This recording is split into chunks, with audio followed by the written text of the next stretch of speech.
The অ্যামান্ডোভেট hospital রাশিয়ার একটি পুরানো বিখ্যাত হসপিটাল। লোকেরা বলে এক রাতে এখানে সব রোগীরা অদ্ভুতভাবে মারা যায়। তো তার প্রায় 20 বছর কেটে যায়।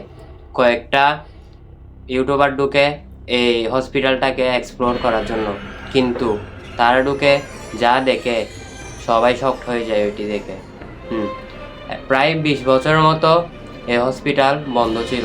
তাও এই হসপিটালে সব বেড একদমই ক্লিয়ার, একদমই গোছানো, সব ওষুধ ছিল গোছানো, সব ফাইল ছিল গোছানো। কিন্তু এই হসপিটাল 20 বছর ধরে বন্ধ, কিন্তু এগুলো কি গুছিয়ে রেখেছে। তো তারা হঠাৎ দেখে একটি রুম থেকে লাইট জ্বলছে। তারা ওই রুমে গিয়ে ঢুকে যখন দেখে, তারা দেখে একটি পেশেন্ট বেডের উপর বসে আছে। তারা ওইটি দেখে সবাই দৌড় লাগায়, কিন্তু তারা বলে ওই রুমে ক্যামেরাটি ফেলে আসে। তো দেখা যায় ক্যামেরার মধ্যে ওই পেশেন্টটি ক্যামেরার দিকে হালকা হালকা তাকাচ্ছে। তার চোখ ছিল একদমই সাদা। আদৌ কি এটি সত্য নাকি সবগুলো মানুষের বানানো গুজব?